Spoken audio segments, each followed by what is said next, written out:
En ce lundi 2 juin, nous écrivons une nouvelle page de l'histoire éducative de notre pays. L'examen d'État, instauré depuis 1967, atteint aujourd'hui sa 59e édition. Cette longévité témoigne de la résilience d'un système éducatif qui, malgré les épreuves, continue d'assurer une évaluation nationale, structurée, rigoureuse et équitable des acquis des élèves congolais. Le système d'évaluation qui se déploie aujourd'hui reste fidèle à ses fondements. Des épreuves ouvertes et fermées construites sur les référentiels nationaux. Ainsi que vous soyez élèves des établissements agréés ou candidats libres, vous êtes aujourd'hui tous réunis autour d'un même objectif: démontrer vos compétences et valider un cycle fondamental de votre parcours. Cette année, 1 73 769 candidats, dont près de 43% de filles, sont répartis dans 3 165 centres à travers le pays. Votre présence témoigne de votre détermination, chers élèves, mais aussi des efforts conjoints de vos familles, de vos enseignants, de vos encadreurs. Je veux ici m'adresser à vous, candidates et candidats. Vous représentez aujourd'hui la jeunesse congolaise dans toute sa diversité, son courage et son potentiel. Certains parmi vous se présentent à ces épreuves dans un contexte serein. D'autres, notamment dans les zones en conflit à l'est du pays, le font dans des conditions précaires, loin de leur famille, parfois en situation de déplacement.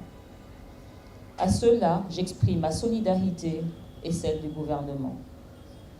L'organisation de cette édition 2025 de l'examen d'État dans les provinces du Nord et du Sud Kivu a été rendue possible grâce à la mobilisation collective et la prise en charge exceptionnelle par l'État et nos partenaires des frais de participation aux examens nationaux et de la logistique de déploiement.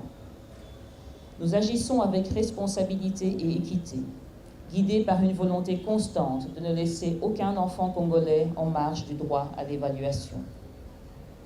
Chers membres des comités locaux, superviseurs et inspecteurs, votre mission est décisive. Vous êtes les garants de la crédibilité de notre système éducatif.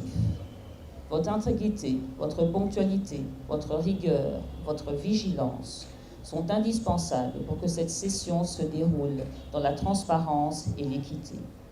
Je vous invite à faire respecter scrupuleusement les consignes et à prévenir toute tentative de fraude et à faire preuve d'exemplarité. L'éducation, mesdames et messieurs, nous le savons, est un puissant vecteur de paix, de reconstruction et de cohésion. C'est dans cette perspective que notre ministère œuvre, à travers le plan quinquennal 2024-2029, à promouvoir une école plus inclusive, plus équitable et plus connectée aux réalités du pays. La nouvelle citoyenneté que nous prônons ne peut exister sans un système éducatif qui forme des citoyens responsables, conscients de leurs droits et de leurs devoirs, et capables de contribuer à la transformation de notre société. L'évaluation dans cette optique n'est pas une simple formalité. Elle est un acte de justice sociale et une pierre angulaire du contrat républicain entre l'école et la nation. Pour conclure, je souhaite à tous les candidates et candidats une concentration maximale, une confiance sereine en leurs capacités et une pleine réussite. Que cette session soit marquée par le sérieux, la dignité et l'espoir. Je déclare officiellement lancée la hors-session de l'examen d'État, édition 2025. Que vive le système éducatif congolais, que vive la nouvelle citoyenneté,